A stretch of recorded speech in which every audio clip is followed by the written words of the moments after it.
കൂടി വന്ന എല്ലാ ദൈവമക്കളെ ഓർത്ത് ദൈവത്തെ സ്തുതിക്കുന്നു. വേഗം വരുന്ന യേശുക്രിസ്തുവിന്റെ നാമത്തിൽ സ്നേഹവന്ദനത്തെ അറിയിക്കുന്നു. പ്രത്യേക ആൻസിസ്റ്റർ എക്സ്ഫോർഡിൽ നിന്ന് ജോയിൻ ചെയ്യുന്നിരിക്കുന്നല്ലോ. ദൈവം സഹായിക്കട്ടെ. വേഗത്തിൽ നമുക്ക് വചന പഠനത്തിലേക്ക് കടക്കാം. ദൈവം നമ്മളെ സഹായിട്ട് പ്രാർത്ഥനയോട് നമുക്കായിരിക്കാം. വേഗത്തിൽ അതിൻ്റെ ഒരു ഔട്ട്ലൈൻ ഒന്നും കൂടെ ഒന്ന് പറഞ്ഞോട്ടെ. ഗലാത്യൻ ലേഖനം ബൈബിളിലെ 48-ാമത്തെ പുസ്തകം, അധ്യായങ്ങൾ 6 അധ്യായങ്ങൾ, 149 വാക്യങ്ങൾ. എഴുത്തുകാരൻ പൗലോസ്, അപ്പോസ്തലനായ പൗലോസ് ഏകദേശം AD 49 അന്ത്യോക്യയിൽ വെച്ച് തൻ്റെ ഫസ്റ്റ് മിഷണറി യാത്രയ്ക്ക് ശേഷം എഴുതി. ഇതിലുള്ള മെയിൻ സബ്ജക്റ്റ് എന്ന് പറയുന്നത് വിശ്വാസത്താലുള്ള നീതീകരണം, ജസ്റ്റിഫിക്കേഷൻ ബൈ ഫെയ്ത്ത് എന്ന് കാണുവാൻ കഴിയും. ഇതിനകത്ത് ഇമ്പോർട്ടൻറ്റ് കീ വേഴ്സ് എന്ന് പറയുന്നത് ഗലേഷ്യൻസ് ചാപ്റ്റർ 5 വേഴ്സ് 1, നമ്മുടെ സ്വാതന്ത്ര്യ ദാതാവ് യേശു ക്രിസ്തു എന്ന് ഇതിൽ കൂടെ വെളിപ്പെടുത്തുന്നു. നമ്മൾ കഴിഞ്ഞ ദിവസങ്ങളിൽ പഠിച്ചതുപോലെ ദേവദാസൻ ഇതൊരു ഫൈറ്റിംഗ് എപ്പിസോഡാണ് നമ്മൾ ചിന്തിക്കുവാനിടയായി. അപ്പൊ അതിനുവേണ്ടി അദ്ദേഹം എടുത്ത ചില ചുവടുകളെ കുറിച്ച് നമ്മൾ ചിന്തിച്ചു. അതിലാദ്യം അദ്ദേഹത്തിന്റെ അധികാരത്തെ വെളിപ്പെടുത്തുന്നതായിട്ട്, അതിന്റെ അതോറിറ്റിയെ വെളിപ്പെടുത്തുന്നതായിട്ട് നമുക്ക് കാണുവാൻ കഴിയും. പിന്നെ അത് തൻ്റെ ആങ്സൈറ്റി, അല്ലെങ്കിൽ ഗലേഷ്യൻസ് അല്ലെങ്കിൽ ഗലാത്യ സഭകള് ആ വിശ്വാസത്തിൽ നിന്ന്, അല്ലെങ്കിൽ ആ സുവിശേഷത്തിൽ, താൻ അറിയിച്ച സുവിശേഷത്തിൽ നിന്ന് അവർ പെട്ടെന്ന് മാറിയതിൽ ഉള്ള ആശ്ചര്യം, ആങ്സൈറ്റി അദ്ദേഹം വെളിപ്പെടുത്തുന്നതായിട്ട് നമുക്ക് കാണുവാൻ കഴിയും. തുടർന്നുള്ള അടുത്ത സ്റ്റെപ്പ് അദ്ദേഹം ചെയ്യുന്നത് അദ്ദേഹത്തിന്റെ അഡ്വേഴ്സറീസിനെ, അല്ലെങ്കിൽ എതിരാളികളെ അദ്ദേഹം തുറന്നു കാട്ടുന്നതായിട്ട് നമുക്ക് കാണുവാൻ കഴിയും. അത് വേഴ്സ് 8 നമുക്ക് വായിച്ചു കഴിഞ്ഞാൽ മനസ്സിലാക്കുവാൻ കഴിയും. ഇതിനകത്ത് പറഞ്ഞ തൻ്റെ അതോറിറ്റി, അല്ലെങ്കിൽ തൻ്റെ അധികാരത്തെക്കുറിച്ച് പറയുമ്പോൾ ആ അധികാരത്തിൽപ്പെട്ട ചില കാര്യങ്ങളാണ് നമ്മൾ ചിന്തിച്ചു തുടങ്ങിയത്. 3 കാര്യങ്ങളാണ് പറഞ്ഞത്. അതിനകത്ത് ഫസ്റ്റ് അദ്ദേഹത്തിൻ്റെ മിനിസ്ട്രി, അദ്ദേഹത്തിൻ്റെ മെസ്സേജ്, അദ്ദേഹത്തിൻ്റെ മോട്ടീവ്, അദ്ദേഹത്തിൻ്റെ ലക്ഷ്യം. ഈ കാര്യങ്ങളാണ് തൻ്റെ അതോറിറ്റിയിൽ അദ്ദേഹം പറയുന്നത്. ആ അതോറിറ്റിയുടെ കാര്യത്തിൽ ഒരു വാക്യം നമുക്കൊന്ന് വായിക്കാം. Galatians chapter 1 verse 1. അവിടെ ആ അതോറിറ്റി എന്തുകൊണ്ടാണ് അദ്ദേഹം ആ അതോറിറ്റി പറയുന്നതെന്ന് വളരെ വ്യക്തമായിട്ട് ആ ഫസ്റ്റ് വേഴ്സ് വായിച്ചു കഴിഞ്ഞാൽ നമുക്ക് മനസ്സിലാക്കുവാൻ കഴിയും. അപ്പോസ്തലനായ പൗലോസിനെ കുറിച്ച്, അദ്ദേഹത്തിന്റെ അതോറിറ്റിയെ കുറിച്ച് വളരെ വ്യക്തമാകുന്ന ഒരു വാക്യമാണ് ചാപ്റ്റർ 1 വേഴ്സ് 1.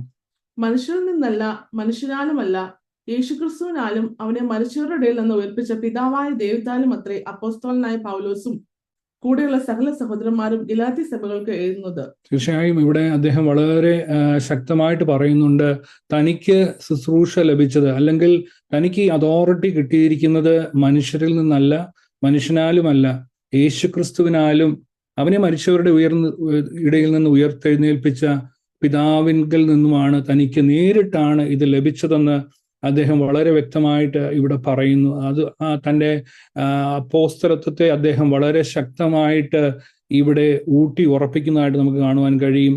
നമ്മൾ നേരത്തെ കഴിഞ്ഞ ദിവസവും നമ്മൾ ചിന്തിച്ചതാണ്, അദ്ദേഹത്തെക്കുറിച്ച് ദുരുപദേഷ്ടാക്കന്മാർ കടന്നു വന്ന് സഭയിൽ ദുരുപദേശം പറഞ്ഞത് മാത്രമല്ല, അദ്ദേഹം ഒരു അപ്പോസ്തലനല്ല, അദ്ദേഹത്തിന് ഇതിനൊരു അതോറിറ്റി ഇല്ല, ഈസ് നോട്ട് എൻ അപ്പോസ്റ്റൽ എന്ന് ജനത്തെ തെറ്റിദ്ധരിപ്പിച്ചു. അതിനെ കൂടി ഖണ്ഡിക്കുന്ന രീതിയിലാണ് അദ്ദേഹം ഇവിടെ ഗലേഷ്യൻസിന്റെ ആ ലെറ്റർ സ്റ്റാർട്ട് ചെയ്യുന്നത്. അവിടെ അവർക്കൊരു സ്നേഹവന്ദനവോ, ബാക്കിയുള്ള ലെറ്റേഴ്സ് നമ്മൾ എടുത്തു നോക്കിക്കഴിഞ്ഞാൽ അവരെ സ്നേഹവന്ദനവും ഒക്കെ ചെയ്താണ് തുടങ്ങുന്നത്. നിങ്ങൾക്ക് കൃപയുണ്ടാകട്ടെ, സമാധാനം ഉണ്ടാകട്ടെ. പക്ഷെ ഇവിടെ അതിന്റെ ഏർജൻസി മനസ്സിലാക്കിയിട്ട്, അല്ലെങ്കിൽ അത്ര ക്രിട്ടിക്കലാണ് ആ സഭയിലെ പ്രശ്നമെന്ന് കണ്ടിട്ടാണ് അദ്ദേഹം അത് നേരിട്ട് അദ്ദേഹം കാര്യത്തിലേക്ക് കടക്കുന്നതായിട്ട് നമുക്ക് കാണുവാൻ കഴിയും. ബാക്കിയുള്ള ലേഖനങ്ങളൊക്കെയും ക്രിട്ടിക്കൽ ആയിരുന്നു. എന്നാൽ ദുരുപദേശം നമ്മൾ മനസ്സിലാക്കേണ്ടത് ദൈവസഭയ്ക്ക് അത്രത്തോളം ക്രിട്ടിക്കലാണ്. ദുരുപദേശം ദൈവസഭയിൽ കടന്നു വന്നാൽ അതിനുവേണ്ടി അദ്ദേഹം വളരെ ശക്തമായി തൻ്റെ 1ഉം 2ഉം അധ്യായം നമ്മൾ എടുത്ത് പഠിച്ചു കഴിഞ്ഞാൽ അദ്ദേഹത്തിന്റെ ജീവിതത്തിന്റെ അനുഭവത്തോട് ചേർന്ന് നിന്നാണ് അദ്ദേഹം ഈ കാര്യങ്ങളിലേക്ക് കടക്കുന്നത്. തൻ്റെ അതോറിറ്റിയെ കുറിച്ചാകട്ടെ, സുവിശേഷം എന്താണെന്നൊക്കെയും തൻ്റെ ജീവിതത്തെ വെച്ചുകൊണ്ടാണ്, താൻ എങ്ങനെ സുവിശേഷം അറിഞ്ഞു, തൻ്റെ ഒരു സാക്ഷ്യം പ്രസ്താവിക്കുന്നതായിട്ട് ഫസ്റ്റ് ആൻഡ് സെക്കൻഡ് ചാപ്റ്റർ നമ്മൾ എടുത്ത് പഠിച്ചു കഴിഞ്ഞാൽ കാണുവാൻ കഴിയും. മറ്റുള്ളതിലേക്കൊന്നും അദ്ദേഹം കടന്നു പോകുന്നില്ല.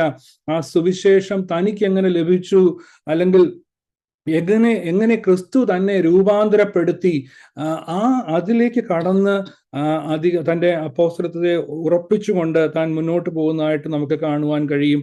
അദ്ദേഹത്തിന്റെ ഒപ്പോണൻസ് അദ്ദേഹത്തിനെ ഇങ്ങനെ എതിർത്തത് കൊണ്ടാണ് തനിക്ക് divine appointment from the God, ദൈവത്തിൽ നിന്ന് തനിക്ക് നേരിട്ട് ഈ അപ്പോയിന്റ്മെന്റ് ലഭിച്ചെന്ന് അദ്ദേഹം പറയുന്നു.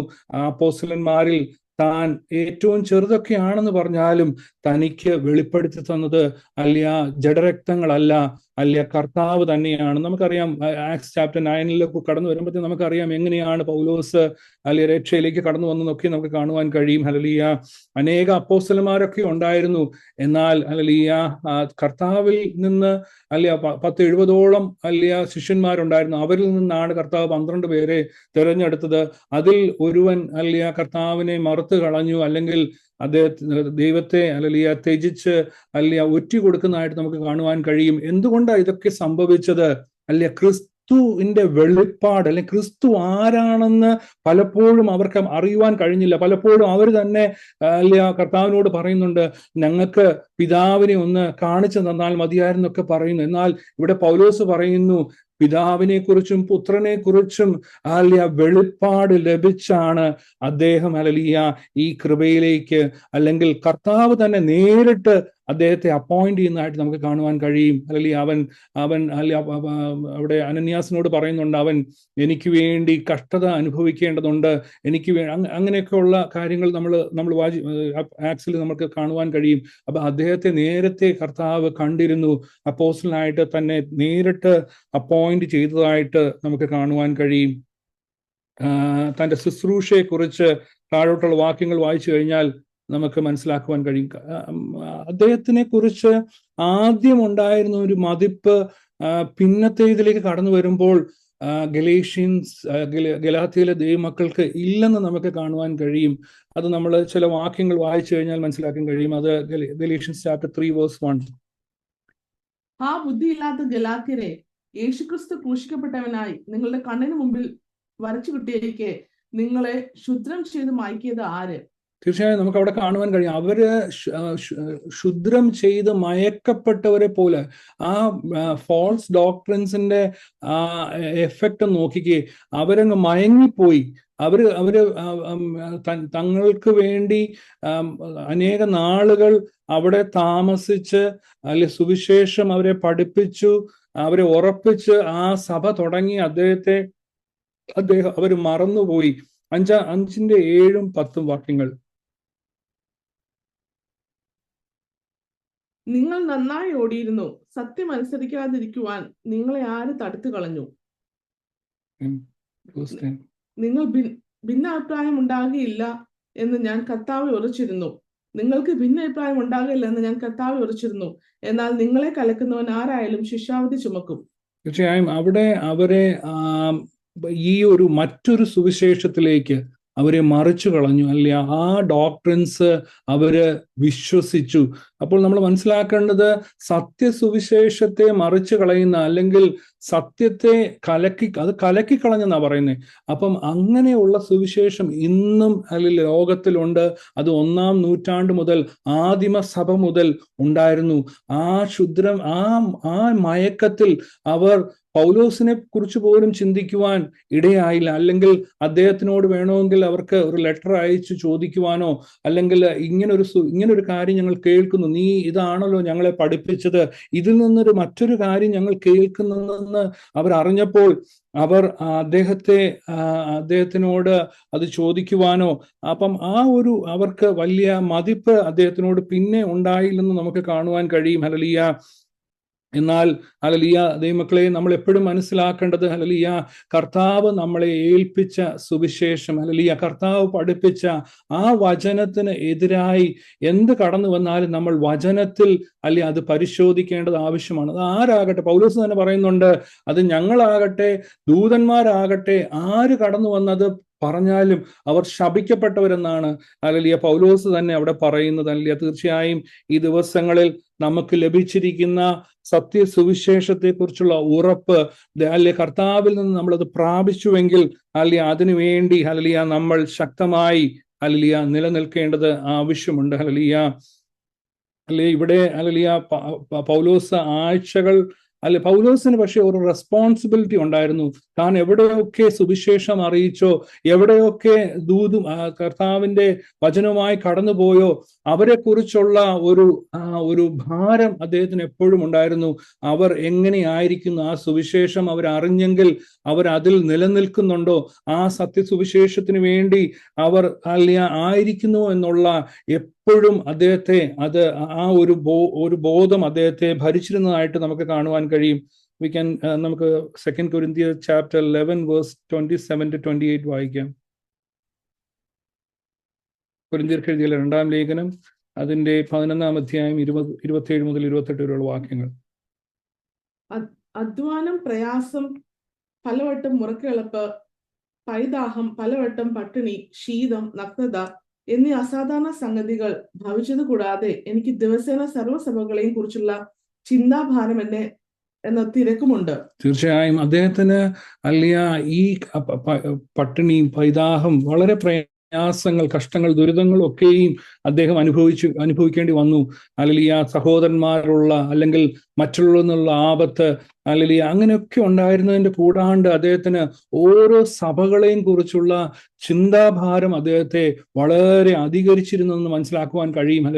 അത് കൊരിന്ത് സഭയാകട്ടെ, ഗലേഷ്യൻസ് ആകട്ടെ, എഫേഷ്യൻസ് ആകട്ടെ, എല്ലാ സഭകളെയും കുറിച്ച് ദിനം പ്രതി അദ്ദേഹം പ്രാർത്ഥിക്കുകയും അവരെ കുറിച്ച്, അവരുടെ കാര്യങ്ങൾ എന്തായെന്ന് ചിന്തിക്കുകയും ചെയ്തിരുന്നു. ഒരു പ്രാവശ്യം വന്നൊരു സുവിശേഷം പറഞ്ഞ് അവിടെ ഒരു സഭ സ്ഥാപിച്ച് അത് അവിടെ ആ കാര്യങ്ങൾ ചെയ്ത് പിന്നെ അതിനെ മറന്നു കളയുക എന്നുള്ളതല്ല. അവരെ കുറിച്ചെന്നും കർത്താവിന്റെ ഹൃദയം, കർത്താവിന്റെ ഇഷ്ടം, അല്ലെങ്കിൽ കർത്താവ് ചിന്തിക്കുന്നത് പോലെ 100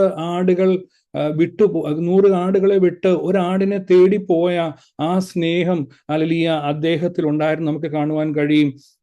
ആഫ്റ്റർ കെയർ അല്ലെങ്കിൽ ഫോളോ അപ്പ്, അവരെ കൃപയിൽ ഉറപ്പിക്കുന്നതിന് വേണ്ടി അദ്ദേഹം എന്നും വളരെ ശുഷ്കാന്തിച്ചിരുന്നു. അതിനുവേണ്ടി അദ്ദേഹത്തിന് പലപ്പോഴും അവിടെ കടന്നു പോകാൻ കഴിഞ്ഞിരുന്നില്ലെങ്കിൽ മറ്റുള്ളവരെ കൊണ്ട് ദൂതുകൾ അറിയിക്കുന്ന, അല്ലെങ്കിൽ അവിടെ ദൂതുമായി മറ്റുള്ള അല്ലെങ്കിൽ തൻ്റെ ശിഷ്യന്മാരെ അയക്കുന്ന ഒരു പ്രവണത നമുക്ക് പലപ്പോഴും നമുക്ക് കാണുവാൻ കഴിയും. ഈ ദിവസങ്ങളിൽ അതിനായി നമ്മളെയും സഹായിക്കട്ടെ. ദൈവം നമ്മളെ ഏൽപ്പിച്ചിരിക്കുന്ന ശുശ്രൂഷകൾ വിശ്വസ്തയോടെ ചെയ്യുവാൻ ദൈവം നമ്മളെ സഹായിക്കട്ടെ.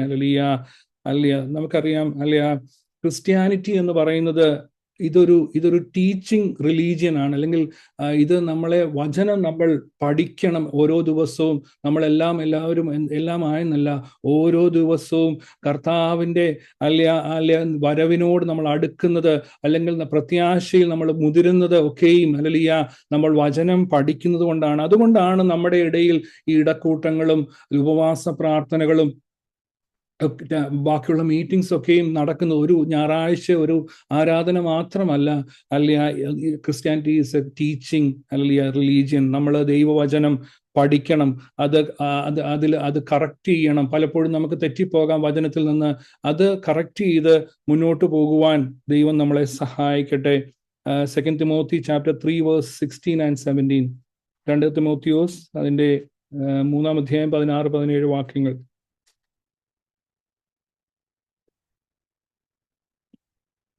എല്ലാ തിരുവെഴുത്തും ദൈവശാസ്ത്രീയമാകയാൽ ദൈവത്തിന്റെ മനുഷ്യൻ സകല സൽപ്രവർത്തിക്കും വക പ്രാപിച്ച് തികഞ്ഞവനാകേണ്ടതിന് ഉപദേശത്തിന്റെയും ശാസനത്തിനും പുണ്യീകരണത്തിനും നീതിയിലെ അഭ്യാസത്തിനും പ്രയോജനമുള്ളതാകുന്നു. തീർച്ചയായും നമ്മൾ വചനത്തിൽ നീതിയിലെ അഭ്യസനമുണ്ട്, ഗുണീകരണമുണ്ട്, അവിടെ കറക്ഷൻസ് ഉണ്ട്. തീർച്ചയായും ഇതൊക്കെ നമ്മൾ ഓരോ ദിവസവും വചന പഠനം നമ്മുടെ ജീവിതത്തിൽ അത് നമ്മളെ കറക്റ്റ് ചെയ്ത് നീതിയിലേക്ക് അല്ലെങ്കിൽ ആ നിത്യജീവനിലേക്ക് നമ്മളെ നടത്തുന്നതാണ്. മത്തായി സുവിശേഷം 28-ാം അധ്യായം അതിന്റെ 19-20 വാക്യങ്ങളിൽ അത് തന്നെയാ പറയുന്നത്. ആകയാൽ നിങ്ങൾ പുറപ്പെട്ട് പിതാവിന്റെയും പുത്രന്റെയും പരിശുദ്ധാത്മാവിന്റെയും നാമത്തിൽ സ്നാനം കഴിപ്പിച്ചും ഞാൻ നിങ്ങളോട് കൽപ്പിച്ചതൊക്കെയും പ്രമാണിപ്പാൻ തക്കവണ്ണം ഉപദേശിച്ചു കൊണ്ട് സകല ജാതികളെയും ശിഷ്യരാക്കിക്കൊള്ളുവിൻ, ഞാനോ ലോകാവസാനത്തോളം എല്ലാ നാളും നിങ്ങളോട് കൂടെ ഉണ്ട്. തീർച്ചയായും അവിടെ പറയുന്നുണ്ട് അവരെ ഉപദേശിക്കുവാൻ. സോ ടീച്ചിങ് വളരെ ഇമ്പോർട്ടൻ്റ് ആണ്. അല്ലെങ്കിൽ ക്രിസ്തീയ അല്ലെങ്കിൽ ദൈവസഭയിൽ അത് വളരെ ഇമ്പോർട്ടൻ്റ് ആണെന്ന് നമുക്ക് കാണുവാൻ കഴിയും. അദ്ദേഹം അത് ടീച്ച് ചെയ്തിരുന്നു, അവരെ കറക്റ്റ് ചെയ്തിരുന്നു, അവരെക്കുറിച്ച് പ്രാർത്ഥിച്ചിരുന്നു, അവരെക്കുറിച്ച് എന്നും ഹല്ലേലൂയ അവരെക്കുറിച്ച് അറിയുവാൻ അവർ സത്യത്തിൽ തന്നെ നടക്കുന്നു. എൻ്റെ പൗലോസ് അല്ലെങ്കിൽ യോഹന്നാൻ അത് പറയുന്നുണ്ട്. നമ്മൾ കഴിഞ്ഞ ദിവസങ്ങൾ ദൈവാസിലൂടെ സ്ഥാപിച്ചാനിലൂടെ പഠിച്ചുവല്ലോ, അല്ലെങ്കിൽ എൻ്റെ മക്കൾ സത്യത്തിൽ നടക്കുന്നു എന്നറിയുന്നതിനേക്കാൾ മറ്റൊരു വലിയ സന്തോഷം എനിക്കില്ല. അപ്പോസ്തലന്മാരുടെ ഒക്കെയും ആഗ്രഹം അത് തന്നെയായിരുന്നു. ഹല്ലേലൂയ നമ്മൾ സത്യത്തിൽ നടക്കുക എന്നുള്ളതാണ് കർത്താവും നമ്മളിൽ നിന്ന് ആഗ്രഹിക്കുന്നത്. മൂന്നാമത്തെ കാര്യം എന്ന് പറയുന്നത് അദ്ദേഹത്തിന്റെ മെസ്സേജ് ആണ്. അദ്ദേഹം എന്താണ് അവിടെ മെസ്സേജ് ആയിട്ട് കൊടുക്കുന്നത്, അല്ലെങ്കിൽ ആ സുവിശേഷ സന്ദേശം എന്തായിരുന്നു എന്ന് നമുക്ക് 3 and 4 നമുക്കൊന്ന് വായിക്കാം. Galatians chapter 3-4 വാക്യങ്ങളും. 1-ാം അധ്യായം 3-4 വാക്യങ്ങൾ. പിതാവായ ദൈവത്തിൽ നിന്നും നമ്മുടെ ദൈവവും പിതാവുമായവന്റെ ഇഷ്ടപ്രകാരം ഇപ്പോഴത്തെ ദുഷ്ടലോകത്തിൽ നിന്നും നമ്മെ വിടുവിക്കേണ്ടതിന് നമ്മുടെ പാപങ്ങൾ നിമിത്തം തന്നെത്താൻ ഏൽപ്പിച്ചു കൊടുത്തവനായി നമ്മുടെ കർത്താവായ യേശുക്രിസ്തുവിൽ നിന്നും നിങ്ങൾക്ക് കൃപയും സമാധാനവും ഉണ്ടാകട്ടെ. തീർച്ചയായും ഇവിടെ പറയുന്നുണ്ട് ഹല്ലേലൂയ, ഈ ദുഷ്ടലോകത്തിൽ നിന്ന് നമ്മെ വിടുവിക്കേണ്ടതിന് നമ്മുടെ പാപങ്ങൾ നിമിത്തം തന്നെത്താൻ ഏൽപ്പിച്ചു കൊടുത്തവനായ നമ്മുടെ കർത്താവ് യേശുക്രിസ്തുവിൽ നിന്ന് നിങ്ങൾക്ക് കൃപയും സമാധാനവും ഉണ്ടാകട്ടെ. തീർച്ചയായും ഇതാണ് സുവിശേഷം. ദുഷ്ടലോകത്തിൽ നിന്ന് ആ കർത്താവ് നമ്മളെ വിടുവിച്ചത്, അല്ല പാപങ്ങൾക്ക് പരിഹാരമായി കർത്താവ് തന്നെ ഏൽപ്പിച്ചു കൊടുക്കുവാൻ ഇടയായി തീർന്നു. അല്ലെങ്കിൽ ഇതാണ് അല്ലെങ്കിൽ കർത്താവിൽ നിന്ന് പ്രാപിച്ച് നമുക്ക് നൽകിയിരിക്കുന്നത്. 1 Peter 1:18-19 പറയുന്നുണ്ട്, വ്യർത്ഥവും പിതൃപാരമ്പര്യവുമുള്ള നിങ്ങളുടെ നടപ്പിൽ നിങ്ങളെ വീണ്ടെടുത്തിരിക്കുന്നത് പൊന്നു വെള്ളി മുതലായ അഴിഞ്ഞു പോകുന്ന വസ്തുക്കളെ കൊണ്ടല്ല, ക്രിസ്തു എന്ന നിർദോഷവും നിഷ്കളങ്കവുമായ കുഞ്ഞാടിന്റെ വിലയേറിയ രക്തം കൊണ്ടത്രേ എന്ന് നിങ്ങൾ അറിയുന്നുവല്ലോ. സുവിശേഷത്തിന്റെ കാതലായ സത്യം എന്ന് പറയുന്നത് ക്രൂശാണ്. ക്രൂശ് ഇല്ലാണ്ട് പലപ്പോഴും ദുരുപദേഷ്ടകന്മാർ ഈ ക്രൂശിനെ കുറിച്ച് പറയാറില്ല. ക്രൂശിനെ ഒഴിച്ചു വെച്ചാണ്, അല്ലെങ്കിൽ ഇത് കഷ്ടതയുടെ മാർഗമാണ്, ഇത് ത്യാഗത്തിന്റെ മാർഗമാണ്. കർത്താവ് അതാ കാണിച്ചു തന്നത്. അതിനെ മാറ്റി ക്രൂശില്ലാണ്ട് നിങ്ങൾ വിശ്വസിച്ചാൽ മതി, നിങ്ങൾക്ക് എല്ലാ അനുഗ്രഹങ്ങളും ലഭിക്കും, അല്ലെങ്കിൽ നിങ്ങൾ ആ ഒരു ഡോക്ടറിനാണ് അവർ പഠിപ്പിക്കുന്നത്. അല്ലെങ്കിൽ അനുഷ്ഠാനങ്ങൾ ചെയ്ത് നമുക്ക് രക്ഷ സ്വായത്തമാക്കാം എന്നുള്ളത്, അല്ലെങ്കിൽ ഇന്നത് കാര്യം ചെയ്തു നമ്മൾ ഡെലിവേർഡ് ആയി, അല്ലെങ്കിൽ ഇനി എന്തായാലും കുഴപ്പമില്ലെന്നൊക്കെ നമുക്ക് തന്നെ അറിയാം. സോഷ്യൽ മീഡിയസിലൊക്കെ നമ്മൾ കാണുന്നതാണല്ലോ. അന്നും അത് വളരെ ശക്തമായിരുന്നു. എന്നാൽ കാതലായ സുവിശേഷം എന്ന് പറയുന്നത് ക്രൂശില്ലാണ്ട് നമുക്ക് സുവിശേഷത്തെ കുറിച്ച് പറയുവാൻ കഴിയത്തില്ല. കർത്താവിന്റെ കാൽവരി ദർശനം പ്രാപിച്ചു വേണം നമ്മുടെ കാൽച്ചുവടുകൾ മുന്നോട്ട് വയ്ക്കുവാൻ. കാൽവരി ക്രൂശിലെ ആ ക്രൂശിന്റെ ശക്തി, ക്രൂശിനെ ഉയർത്തുന്നവരായി കർത്താവ് കാണിച്ച ത്യാഗം, മറ്റുള്ളവരോട് ക്ഷമിച്ചത്, താൻ സഹിച്ചത് ഒക്കെ നമ്മുടെ ജീവിതത്തിൽ പ്രാവർത്തികമാക്കുന്നതായിരിക്കണം. നമ്മുടെ ക്രിസ്തീയ ജീവിതം, അല്ലെങ്കിൽ നമ്മുടെ പ്രവൃത്തികൾ, പ്രവൃത്തികൾ ഇപ്രകാരമായിരിക്കണം. അല്ലാണ്ട് ആചാരങ്ങളും അനുഷ്ഠാനങ്ങളും ആയി പോകല്ലെന്നാണ് ഇവിടെ പറയുന്നത്. ക്രൂശ് കൂടാണ്ട് നമുക്ക് ക്രിസ്ത്യാനിറ്റി ഇല്ലെന്ന് നമുക്ക് കാണുവാൻ കഴിയും. കർത്താവ് നമുക്ക് വേണ്ടി നമുക്ക് ഗലേഷ്യൻസിൽ തന്നെ അത് വളരെ വ്യക്തമായിട്ട് പറയുന്നുണ്ട്. ഗലേഷ്യൻസ് ചാപ്റ്റർ 2:20 അത് പറയുന്നുണ്ട്, ഞാൻ ക്രിസ്തുവിനോട് കൂടെ ക്രൂശിക്കപ്പെട്ടിരിക്കുന്നു, ഇനി ജീവിക്കുന്നത് ഞാനല്ല, ക്രിസ്തു അത്രയെന്ന് എന്നിൽ ജീവിക്കുന്നു. ഇപ്പോൾ ഞാൻ ജഡത്തിൽ ജീവിക്കുന്നതോ എന്നെ സ്നേഹിച്ച് എനിക്ക് വേണ്ടി തന്നെത്താൻ ഏൽപ്പിച്ചു കൊടുത്ത ദൈവത്തിനുള്ള വിശ്വാസത്താൽ അത്രയും ജീവിക്കുന്നത്. തീർച്ചയായും നമ്മുടെ ജീവിതം വിശ്വാസ ജീവിതമാണ്. ഇനി ജീവിക്കുന്നത് ഞാനല്ല, ക്രിസ്തു അത്രേ എന്നിൽ ജീവിക്കുന്നു. നാം ക്രിസ്തുവിനോട് കൂടെ ക്രൂശിക്കപ്പെട്ടിരിക്കുന്നു. അത് നമ്മൾ മനസ്സിലാക്കി വേണം നമ്മുടെ ജീവിതം മുന്നോട്ട് നയിക്കുവാൻ. 4-ാം അധ്യായം അതിന്റെ 5-ാമത്തെ വാക്യം, അവൻ ന്യായപ്രമാണത്തിന് കീഴിലുള്ളവരെ വിലയ്ക്ക് വാങ്ങിയിട്ട് നാം പുത്രത്വം പ്രാപിക്കേണ്ടത് തന്നെ. അതിന്റെ 5-ാം അധ്യായം 11-ാമത്തെ വാക്യം, 5:11. ഞാനോ സഹോദരന്മാരെ ഇപ്പോഴും പരിച്ഛേദന പ്രസംഗിക്കുന്നു എന്ന് വരികിൽ ഇനിയും ഉപദ്രവം സഹിക്കുന്നത് എന്ത്? അങ്ങനെയെങ്കിൽ ക്രൂശിന്റെ ഇടർച്ച നീങ്ങിപ്പോയല്ലോ. അതിന്റെ 5:24. ക്രിസ്തുവേഷനുള്ളവർ ജഡത്തെ അതിന്റെ രാഗമോഹങ്ങളോട് കൂടെ ക്രൂശിച്ചു മരിക്കുന്നു. തീർച്ചയായും ഹല്ലേലൂയ, ക്രൂശിലാണ് ഹല്ലേലൂയ നമ്മളെ നമ്മുടെ പഴയ സ്വഭാവങ്ങളെ അതിന്റെ എല്ലാ രാഗമോഹങ്ങളോട് കൂടി ക്രൂശിച്ച് വേണം നമ്മുടെ ക്രിസ്തീയ ജീവിതം തുടങ്ങുവാൻ. അത് പെയിൻഫുൾ ആണ്, അതിന് നമ്മൾ വില കൊടുക്കേണ്ടി വരും. മറ്റുള്ളവർ നമ്മളെ നോക്കുമ്പോൾ, അല്ലെങ്കിൽ നമ്മുടെ പഴയ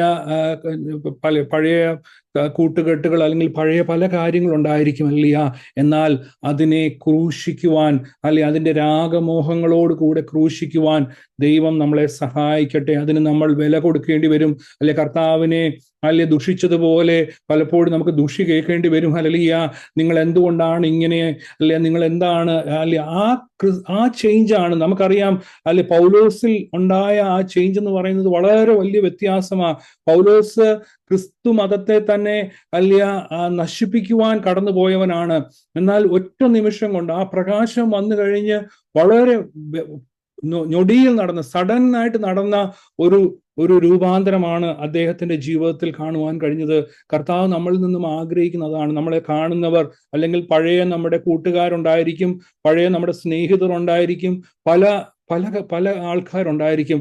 എന്നാൽ അവരുടെ മുമ്പിൽ ക്രിസ്തുവിൽ കൂടെയുള്ള സ്വാതന്ത്ര്യം, വചനം അറിയുകയും വചനം നമ്മളെ സ്വതന്ത്രരാക്കുകയും ചെയ്യുമെന്ന് പറയുന്ന പോലെ ഇതാ ഒരുവൻ ക്രിസ്തുവിലായാൽ അവൻ പുതു സൃഷ്ടിയായിരിക്കുന്നു, പഴയത് കഴിഞ്ഞു പോയി. തീർച്ചയായും ആ പുതുക്കത്തിലേക്ക് ക്രൂശ് മുഖാന്തരം കടന്നു വരുവാൻ ദൈവം ഇതിനകത്ത് പറയുന്നത് സ്വാതന്ത്ര്യത്തെക്കുറിച്ച്. നമ്മൾ 5:1 കുറിച്ച് പറഞ്ഞല്ലോ, ക്രിസ്തുവിൽ കൂടിയുള്ള സ്വാതന്ത്ര്യം നമ്മുടെ ജീവിതത്തിൽ അനുഭവിക്കുക. നമ്മൾ അടിമ നുഖത്തിൽ നിന്ന് വിടുവിക്കപ്പെട്ടവരാണ്. പിന്നെയും ആ അടിമ നുഖത്തിലേക്ക് നമ്മൾ കടന്നു പോകുവാൻ ഇടവരരുതെന്ന് പൗലോസ് ഇവിടെ വളരെ വ്യക്തമായിട്ട് പറയുന്നു. ലിബർട്ടി ഇൻ ക്രൈസ്റ്റ്, കർത്താവിൽ കൂടിയുള്ള രക്ഷ. ഇതിനകത്ത് മെയിൻ തീം തന്നെ അതാണെന്ന് നമുക്ക് മനസ്സിലാക്കുവാൻ കഴിയും. എന്തിൽ നിന്നൊക്കെയാണ് കർത്താവ് നമുക്ക് സ്വാതന്ത്ര്യം നൽകിയത്? പാപത്തിൽ നിന്ന് നമ്മളെ ദൈവം സ്വതന്ത്രമാക്കി, ന്യായപ്രമാണത്തിന്റെ ശാപത്തിൽ നിന്ന് സ്വതന്ത്രമാക്കി, ജഡത്തിന്റെ മോഹങ്ങളിൽ നിന്ന് സ്വതന്ത്രമാക്കി, ലോകത്തിന്റെ സ്വാധീനത്തിൽ നിന്ന് നമ്മളെ കർത്താവ് ക്രൂശിൽ ചെയ്തത് എന്താണെന്ന് നമ്മൾ വളരെ വ്യക്തമായിട്ട് മനസ്സിലാക്കണം. അത് 5-ാം അധ്യായം 1-ാമത്തെ വാക്യം ഒന്നും കൂടെ ഒന്ന് വായിക്കാം. ഇവിടെ പറയുന്നുണ്ട്, സ്വാതന്ത്ര്യത്തിനായിട്ട് ക്രിസ്തു നമ്മെ സ്വതന്ത്രരാക്കി, ആകിയാൽ അതിൽ ഉറച്ചു നിൽക്കുകയും അടിമ നുഖത്തിൽ നിന്ന് അടിമനിമത്തിൽ പിന്നെയും കുടുങ്ങിപ്പോകരുത്. അപ്പൊ കുടുങ്ങിപ്പോകാൻ ഇനിയും ചാൻസ് ഉണ്ട്. അല്ലെങ്കിൽ നമ്മൾ ഒന്നിൽ നിന്ന് വിടുവിക്കപ്പെട്ടു വന്നവരാണ്. ഗലേഷ്യൻസും ഇത് തന്നെയാണ് നടന്നത്.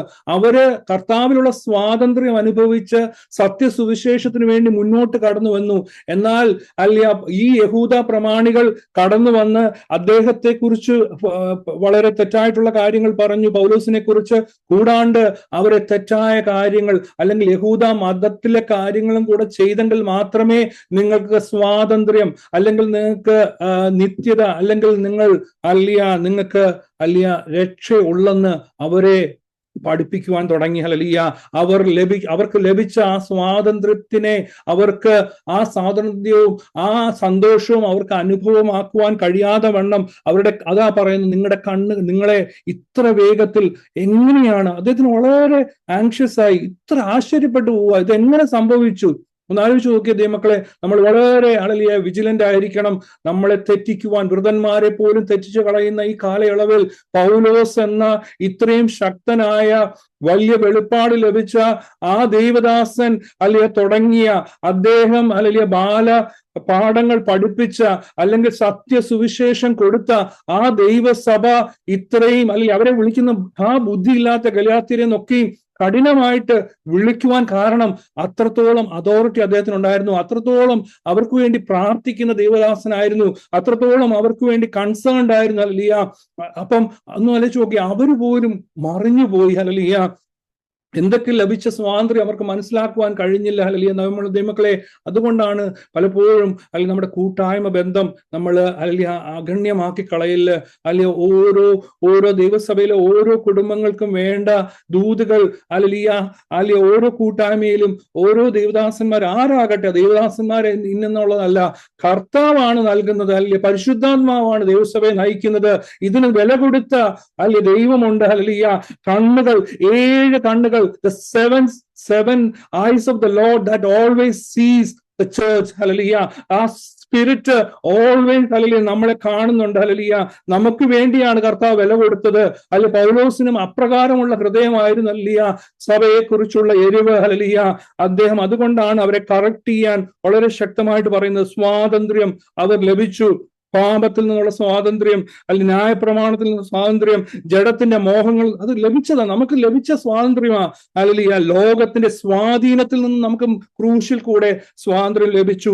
ഇതിൽ നിന്നൊക്കെയും നമ്മളെ പിന്നെയും പുറകോട്ട് കൊണ്ടുപോകാനാണ് ഈ ഫോൾസ് ഡോക്ട്രിൻസ്, ശത്രുവായ പിശാച് ഇന്നും ഹല്ലേലൂയ നമ്മുടെ കണ്ണുകളെ കുരുടാക്കി കളയുവാൻ വളരെ ഹല്ലേലൂയ അവൻ ക്രൂക്കഡായിട്ട് വളരെ പ്ലാൻഡ് ആയിട്ട് വർക്ക് ചെയ്തുകൊണ്ടിരിക്കുന്നു. ഹല്ലേലൂയ. നമ്മളെ അതിൽ നിന്ന് വിടുവിച്ച് ദൈവം സഹായിക്കട്ടെ. സ്വാതന്ത്ര്യത്തിൽ ഉറച്ചു നിൽക്കുവാൻ നമ്മളെ ദൈവം സഹായിക്കട്ടെ.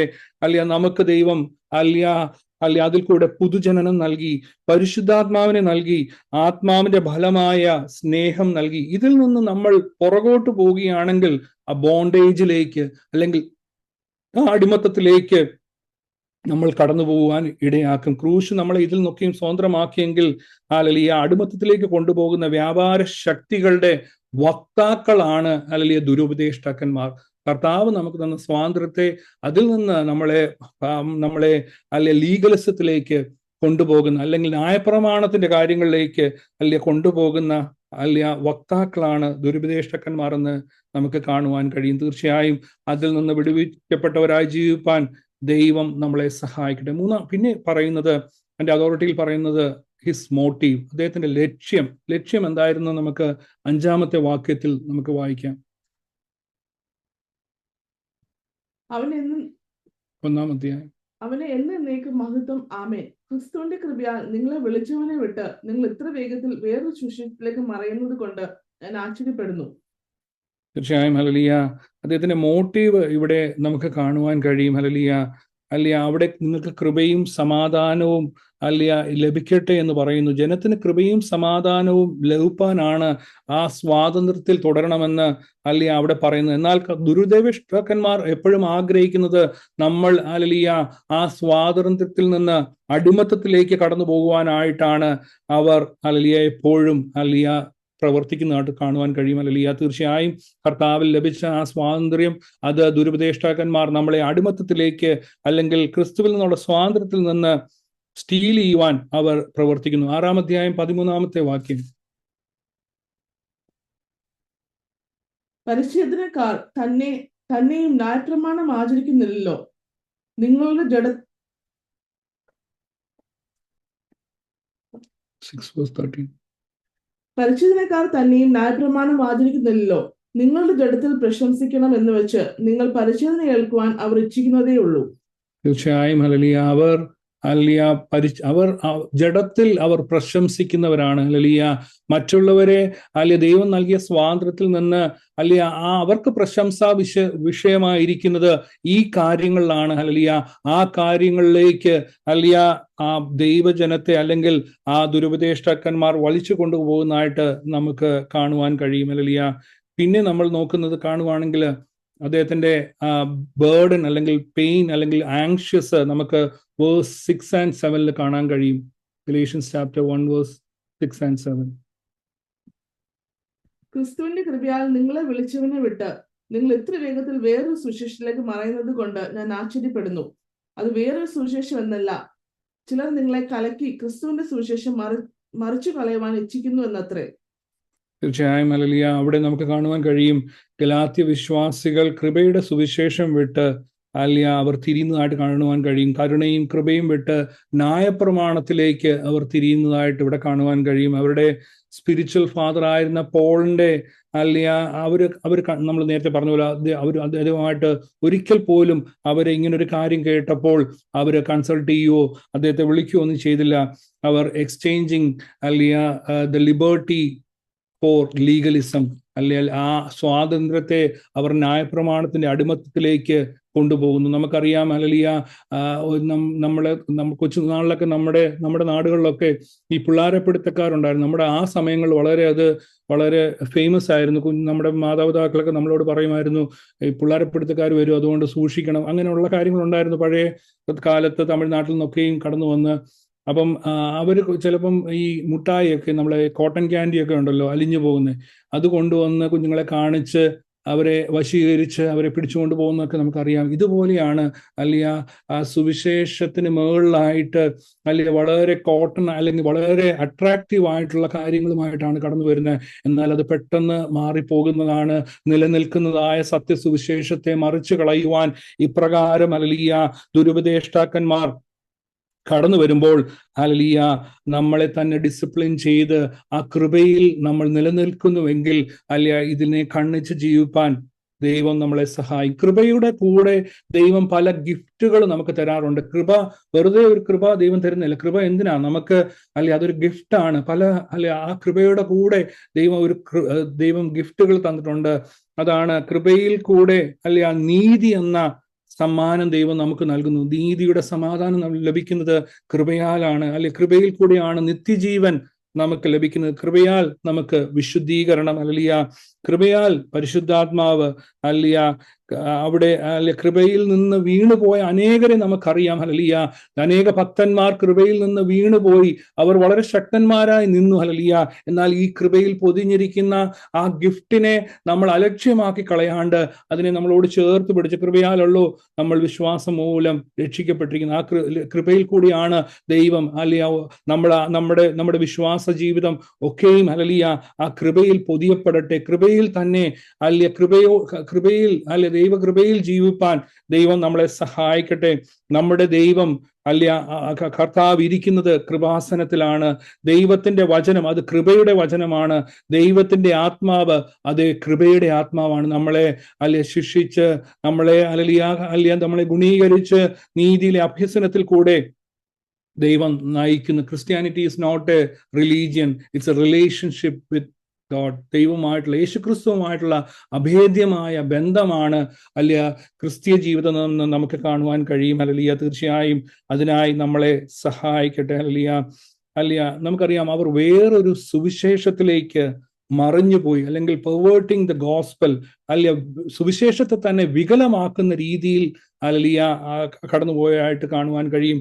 അതിനെക്കുറിച്ച് പൗലോസ് പറയുന്നത് അതൊരു സുവിശേഷം എന്ന് പോലുമല്ല അദ്ദേഹം പറയുന്നത്. അതിനെ മറ്റുള്ളതിനോട് ചിലത് അതിനോട് ആഡ് ചെയ്യാൻ ഇടയായി തീർന്നു. ചേഞ്ചിങ് ദ പൊസിഷൻ, അല്ലെങ്കിൽ ആ ഗോസ്പലിന്റെ പൊസിഷനെ തന്നെ ചേഞ്ച് ചെയ്തതായിട്ട് നമുക്ക് കാണുവാൻ കഴിയും. അദ്ദേഹം എന്താണോ പഠിപ്പിച്ചത് അതിന് പൂർണ്ണമായി വിപരീതമായി ഓപ്പോസിറ്റ് ആക്കി കളഞ്ഞു. നമുക്കറിയാം, ഒരു കസേര അല്ലെങ്കിൽ ഒരു ചെയർ, അതിന്റെ പർപ്പസ് എന്താണെന്ന് നമുക്കറിയാം.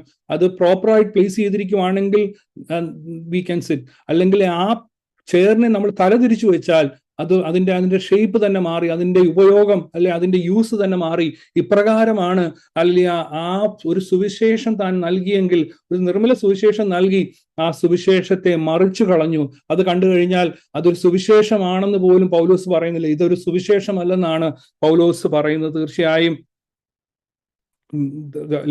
ദുരുപദേഷ്ടാക്കന്മാർ സുവിശേഷത്തെ മറിച്ചു കളയുമ്പോൾ ഈ ദിവസങ്ങളിൽ അതിനെ മനസ്സിലാക്കി ജീവിപ്പാൻ ദൈവം നമ്മളെ സഹായിക്കട്ടെ. ദുരുപദേഷ്ടാക്കന്മാർ ചെയ്യുന്നത് സുവിശേഷത്തെ അല്ലെങ്കിൽ അതിനെ വികലമായിട്ട് വ്യാഖ്യാനം ചെയ്ത് ദൈവജനത്തെ അതിൽ നിന്ന് തെറ്റിച്ചു കളയുന്നതായിട്ട് നമുക്ക് കാണുവാൻ കഴിയും. Acts chapter 15 verse 1. ഒരു കൺഫ്യൂഷനിലേക്ക് ഹൃദയത്തെ കലക്കി കളയുന്ന, അല്ലെങ്കിൽ നമ്മുടെ ഹൃദയത്തെ വികലമാക്കി കളയുന്ന അവസ്ഥകളിലേക്ക് കടന്നു പോകുന്നതായിട്ട് നമുക്ക് കാണുവാൻ കഴിയും. യഹൂദിയിൽ നിന്ന് ചിലർ വന്ന്, നിങ്ങൾ മോശ കൽപ്പിച്ച ആചാരം അനുസരിച്ച് പരിച്ഛേദന ഏൽക്കാതിരുന്നാൽ രക്ഷ പ്രാപിക്കാൻ കഴിയില്ല എന്ന് സഹോദരന്മാരെ ഉപദേശിച്ചു. തീർച്ചയായും ഇവിടെ നോക്കിയേ, അവര് വന്ന് മറ്റൊരു കാര്യം പഠിപ്പിക്കുന്നത്. ഇത് ദൈവവചനത്തിന് വിപരീതമായി ഈ കാര്യങ്ങൾ കൂടെ ചെയ്തെങ്കിൽ മാത്രമേ നമുക്ക് പൂർണ്ണമായി ആ രക്ഷ പ്രാപിക്കുവാൻ കഴിയത്തുള്ളെന്നുള്ള ആ സുവിശേഷത്തെ തന്നെ കലക്കിക്കളയുന്ന, അതിനോട് ചിലത് കൂട്ടിച്ചേർക്കുന്ന, ആ വികലമാക്കി കളയുന്ന അവസ്ഥയിൽ ചെയ്തതായിട്ട് നമുക്ക് കാണുവാൻ കഴിയും. പിന്നെ അദ്ദേഹം തൻ്റെ ആങ്ഷ്യസ് എക്സ്പ്രസ് ചെയ്യുന്നതായിട്ട് നമുക്ക് കാണുവാൻ കഴിയും. Chapter 1 verse 8, 9 and 10. എന്നാൽ ഞങ്ങൾ നിങ്ങളോട് അറിയിച്ചത് അറിയിച്ചതിന് വിപരീതമായി ഞാനാകട്ടെ സ്വർഗ്ഗത്തിൽ നിന്നൊരു ദൂതനാകട്ടെ നിങ്ങളോട് സുവിശേഷം അറിയിച്ചാൽ അവർ ശപിക്കപ്പെട്ടവൻ. ഞങ്ങൾ മുൻ പറഞ്ഞതുപോലെ ഞാൻ ഇപ്പോൾ പിന്നെയും പറയുന്നു, നിങ്ങൾ കൈക്കൊണ്ട സുവിശേഷത്തിന് വിപരീതമായി ആരെങ്കിലും നിങ്ങളോട് സുവിശേഷം അറിയിച്ചാൽ അവർ ശപിക്കപ്പെട്ടവൻ. ഇപ്പോൾ ഞാൻ മനുഷ്യരെയോ ദൈവത്തെയോ സന്തോഷിപ്പിക്കുന്നത് അല്ല, ഞാൻ മനുഷ്യരെ പ്രസാദിപ്പിക്കാൻ നോക്കുന്നു. തീർച്ചയായും ഇവിടെ നമുക്ക് കാണുവാൻ കഴിയും, അവിടെ അദ്ദേഹം ആ അഡ്വേഴ്സറീസിനെ തുറന്നു കാട്ടുന്നതായിട്ട് നമുക്ക് കാണുവാൻ കഴിയും.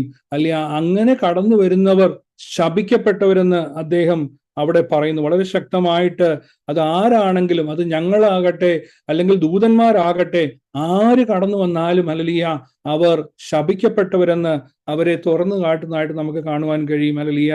തീർച്ചയായും ഈ ദിവസങ്ങളിൽ അല്ലെ ദൈവത്തിന്റെ വചനം അത് നിർമ്മല വചനമാണ്.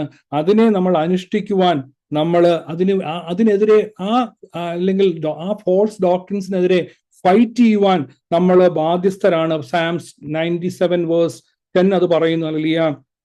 V have to fight for that. നമ്മൾ അതിനു വേണ്ടി, വചനത്തിന് വേണ്ടി, നിർമ്മല വചനത്തിന് വേണ്ടി നമ്മൾ പോരാടുന്നവരായിരിക്കണം. നമ്മുടെ പ്രാർത്ഥനകൾ, പൗലോസ് പലപ്പോഴും പോരാടി പ്രാർത്ഥിക്കുന്ന ഇപ്രകാരമാണ്.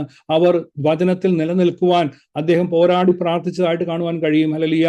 എപ്പഫ്രാസ് അപ്രകാരം പ്രാർത്ഥിച്ചതായിട്ട് കാണുവാൻ കഴിയും. ക്രിസ്തു നമ്മളിൽ ഉരുവാകുവാൻ വേണ്ടി അപ്രകാരം പ്രാർത്ഥിച്ചതായിട്ട് കാണുവാൻ കഴിയും. ഈ ദിവസങ്ങളിൽ സത്യ സുവിശേഷത്തിന് വേണ്ടി, ദൈവവചനത്തിന് വേണ്ടി നമ്മൾ പോരാട്ടം കഴിക്കേണ്ടത് ആവശ്യമാണ്. പലപ്പോഴും അതിനായി ദൈവം നമ്മളെ സഹായിക്കട്ടെ. 97:10 യഹോവയെ സ്നേഹിക്കുന്നവരെ ദോഷത്തെ വെറുക്കുവിൻ, അവൻ തന്റെ ഭക്തന്മാരുടെ പ്രാണങ്ങളെ കാക്കുന്നു, ദുഷ്ടന്മാരെ കയ്യിൽ നിന്ന് അവരെ വിടുവിക്കുന്നു. തീർച്ചയായും ഹല്ലേലൂയ. നമ്മൾ ഈ ദോഷത്തെ വെറുക്കുവിൻ. ഹല്ലേലൂയ. തീർച്ചയായും ദിവസങ്ങളിൽ ദോഷത്തെ വെറുക്കുന്നവരായി, ദോഷം നൽകുന്ന വചനത്തോട് നമ്മൾ എതിർത്ത് നിൽക്കുന്നവരായി തീരുവാൻ ദൈവം ഈ ദിവസങ്ങളിൽ നമ്മളെ സഹായിക്കട്ടെ. ഹല്ലേലൂയ. അതിന്റെ വേഴ്സ് 11-24 ആൻഡ് ചാപ്റ്റർ 2 നമ്മൾ പഠിക്കുവാണെങ്കിൽ ക്രിസ്തുവിൽക്കുള്ള സ്വാതന്ത്ര്യം, അല്ലെങ്കിൽ ക്രിസ്തു എങ്ങനെ തന്നെ സ്വതന്ത്രനാക്കി, എന്താണ് താൻ ആ സ്വാതന്ത്ര്യത്തിൽ നിന്നുകൊണ്ട് ഹല്ലേലൂയ തനിക്ക് ലഭിച്ച സുവിശേഷം, എങ്ങനെയാണ് തനിക്ക് സുവിശേഷം ലഭിച്ചത്, ആ സുവിശേഷം തന്റെ സാക്ഷ്യമായി അദ്ദേഹം പറയുന്നത് നമുക്ക് കാണുവാൻ കഴിയും. Verse 11 and 12. സഹോദരന്മാരെ, ഞാൻ അറിയിച്ച സുവിശേഷം മാനുഷ്യമല്ല എന്ന് നിങ്ങളെ ഓർമ്മിപ്പിക്കുന്നു. അത് ഞാൻ മനുഷ്യരോട് പ്രാപിച്ചിട്ടില്ല, പഠിച്ചിട്ടുമില്ല, യേശു ക്രിസ്തുവിന്റെ വെളിപാടിനാൽ അത്രേ പ്രാപിച്ചത്. തീർച്ചയായും ഈ സുവിശേഷം അദ്ദേഹത്തിന് ലഭിച്ചത് മനുഷ്യരിൽ നിന്നല്ല, കർത്താവിൽ നിന്നാണെന്ന് വളരെ ശക്തമായി അദ്ദേഹം അവിടെ വെളിപ്പെടുന്നു. നമുക്കറിയാം, പൗലോസിനോട് ഒരു മനുഷ്യൻ പോലും പോയി സുവിശേഷം പറഞ്ഞിരുന്നില്ല നമുക്ക് കാണുവാൻ കഴിയും. ഒരിക്കൽ പോലും, എന്ന് വെച്ചാൽ അദ്ദേഹത്തിന്റെ അടുത്ത് കടന്നു പോകാൻ ആർക്കും ധൈര്യമില്ലായിരുന്നു. അതേപോലെ അദ്ദേഹം ഹല്ലേലൂയ ദൈവജനത്തെ പീഡിപ്പിക്കുവാൻ അധികാരപത്രവും വാങ്ങി വളരെ ശക്തമായി എരിവോടുകൂടി അദ്ദേഹം കടന്നു വന്നതാണ്. ആക്സ് ചാപ്റ്റർ 9 വായിച്ചു കഴിഞ്ഞാൽ നമുക്ക് അറിയുവാൻ കഴിയും. അല്ലെങ്കിൽ അദ്ദേഹം ആരെയും വകവെച്ചിരുന്നില്ല. അത്രത്തോളം അദ്ദേഹത്തിന് വചനത്തിൽ പാണ്ഡിത്യം ഉണ്ടായിരുന്നു. ആര് കടന്നു വന്നാലും അദ്ദേഹത്തിന് ഇത് ആ യഹൂദ മതത്തോടുള്ള അദ്ദേഹത്തിന്റെ എരിവാണ് കാണിക്കുന്നത്. അദ്ദേഹം പഠിച്ച കാര്യങ്ങൾ അദ്ദേഹം മനസ്സിലാക്കി. കർത്താവിന്റെ സുവിശേഷം അദ്ദേഹം ഒരിക്കലും അറിഞ്ഞിരുന്നില്ല. എന്താണ് അത് അദ്ദേഹത്തിനോട് ആരും പോയി പറഞ്ഞിരുന്നില്ല. അതുകൊണ്ടാണ് അദ്ദേഹം തൻ്റെ ജീവിതത്തോടനുബന്ധിച്ച് നിന്നുകൊണ്ട് ഈ സുവിശേഷത്തെ മറ്റുള്ളവരോട് അറിയിക്കുന്നത്. തീർച്ചയായും 9-ാം അധ്യായം അതിന്റെ ചില വാക്യങ്ങളൊന്ന് വായിച്ചിട്ട് നമുക്ക് കൺക്ലൂഡ് ചെയ്യാം. Acts chapter 9:1 onwards. ശൗൽ കർത്താവിന്റെ ശിഷ്യന്മാരുടെ നേരെ ഭീഷണിയും കൊലയും നിശ്വസിച്ചുകൊണ്ട് മഹാപുരോഹിതന്റെ അടുക്കൽ ചെന്നു. ദമസ്കോസിൽ ഈ മാർഗക്കാരൻ വല്ല പുരുഷന്മാരെയോ സ്ത്രീകളെയോ കണ്ടാൽ അവരെ പിടിച്ചുകെട്ടി യെരൂശലേമിലേക്ക് കൊണ്ടുവരുവാൻ തക്കവണ്ണം അവിടെ പള്ളികൾക്ക് അവനോട് അധികാരപത്രം വാങ്ങി. അവൻ പ്രയാണം ചെയ്ത് ദമസ്കോസിൽ സമീപിച്ചപ്പോൾ പെട്ടെന്ന് ആകാശത്തു നിന്നൊരു വെളിച്ചം അവന് ചുറ്റും മിന്നി. ഈ ആദ്യത്തെ വാക്യങ്ങൾ നമുക്ക് കാണുവാൻ കഴിയും. അദ്ദേഹം കർത്താവിന്റെ ശിഷ്യന്മാരുടെ നേരെ ഭീഷണിയും കൊലയും നിശ്വസിച്ചുകൊണ്ട് മഹാപുരോഹിതന്റെ അടുക്കൽ നിന്ന് ദമസ്കോസിൽ ഈ മാർഗക്കാരായ വല്ല പുരുഷന്മാരോ സ്ത്രീകളെയോ കണ്ടാൽ അവരെ പിടിച്ചുകെട്ടി യെരൂശലേമിലേക്ക് കൊണ്ടുവരുവാൻ വിരോധ കൽപ്പനയായി പള്ളികളിൽ പള്ളികൾക്ക് അവനോട് അധികാരപത്രം വാങ്ങി. നമ്മൾ മനസ്സിലാക്കേണ്ടത് ആദ്യം ക്രിസ്ത്യാനികൾ അല്ലെങ്കിൽ യഹൂദ മതത്തിൽ നിന്ന് ക്രിസ്ത്യാനികൾ കടന്നു വന്നിട്ട് അവരാദ്യം ആരാധിച്ചത് വീടുകളിലായിരുന്നില്ല, അവർ പള്ളികളിലായിരുന്നു ആരാധിച്ചിരുന്നത്. ഈ യഹൂദ പള്ളികളിൽ തന്നെയായിരുന്നു. അതുകൊണ്ട് ആരെങ്കിലും അവിടെ ഉണ്ടോ, ഏതെങ്കിലും സ്ത്രീകളോ പുരുഷന്മാരോ വല്ലതും അവിടെ ഉണ്ടോ എന്ന് നോക്കി അവരെ ചെന്ന് കണ്ടുപിടിച്ച്, ഇത് ഞങ്ങളുടെ പള്ളിയാണ്, ഇത് യഹൂദന്മാരുടെയാണ്, നിങ്ങൾക്കിവിടെ നിങ്ങളുടെ ക്രിസ്തുവിനെ പ്രസംഗിക്കുവാൻ കഴിയത്തില്ല, ക്രിസ്തു ദൈവമല്ല എന്ന് അദ്ദേഹം വളരെ വിശ്വസിച്ചു. അങ്ങനെ കടന്നു എന്നാണ് അവരെ ഭീഷണിപ്പെടുത്തുകയും, ഹി വാസ് എ പേഴ്സിക്യൂട്ടർ, അദ്ദേഹം വളരെ പേഴ്സിക്യൂട്ട് ചെയ്ത് നമുക്ക് കാണുവാൻ കഴിയും. നമ്മൾ മനസ്സിലാക്കേണ്ടത് ഇന്നും നടക്കുന്ന അത് തന്നെയല്ലേ? അല്ലെ, ക്രിസ്ത്യാനികൾക്കെതിരെ നമ്മുടെ ഇന്ത്യയിലും ഈ പേഴ്സിക്യൂഷൻ തന്നെയാണ് നടക്കുന്നത്. അല്ലെ, അവർ പലപ്പോഴും ചിലത് അറിഞ്ഞിട്ടില്ല, അവർക്ക് മനസ്സിലായിട്ടില്ലായിരിക്കാം. അല്ലെ, പൗലോസും അതുപോലെ തന്നെയായിരുന്നു. അദ്ദേഹത്തിന് അറിയില്ലായിരുന്നു, അദ്ദേഹത്തിനോട് സുവിശേഷം പറയുവാൻ ആരുമില്ലായിരുന്നു, അതിന് ധൈര്യമുള്ള ആൾക്കാരില്ലായിരുന്നു. അദ്ദേഹത്തെ വളരെ പേടിച്ചിരുന്നു. അദ്ദേഹം വളരെ ശക്തനായിരുന്നു, അദ്ദേഹത്തെക്കുറിച്ചുള്ള അറിവ് ആ ദേശത്തൊക്കെ പരന്നിരുന്നു. അല്ലെ, ദിവസങ്ങളിൽ അല്ലെ സത്യ സുവിശേഷം അറിഞ്ഞ് നമ്മുടെ പേഴ്സണൽ എക്സ്പീരിയൻസിൽ നിന്ന് വേണം അല്ലെ ആ സുവിശേഷം പറയുവാനെന്ന് പൗലോസ് ഇവിടെ പറയുന്നത്. എനിക്ക് ലഭിച്ചത് കർത്താവിൽ നിന്നാണ്. തീർച്ചയായും ദൈവം നമുക്ക് സുവിശേഷം തന്നിട്ടുണ്ടെങ്കിൽ, ദൈവത്തിനെ കുറിച്ചുള്ള ആ വെളിപ്പാട് നമുക്ക് ലഭിച്ചെങ്കിൽ ഹല്ലേലൂയ, അത് ശക്തമായി പറയുവാൻ ദൈവം നമ്മളെ സഹായിക്കട്ടെ. തുടർന്ന് അടുത്ത ദിവസങ്ങൾ നമുക്ക് തുടർന്നും പഠിക്കാം. അല്ലെ, ദൈവം അതിനായി നമ്മളെ സഹായിക്കട്ടെ. വചനങ്ങളാൽ ദൈവം അനുഗ്രഹിക്കട്ടെ. Praise the Lord. ഹല്ലേലൂയ. ഇന്ന് രാത്രികാലം വളരെ ശക്തമായ ദൈവദാസനിൽ കൂടെ ഇന്ന് ദൈവവചനം കേൾക്കുവാൻ തക്കവണ്ണം ഇടയായി തീർന്നു.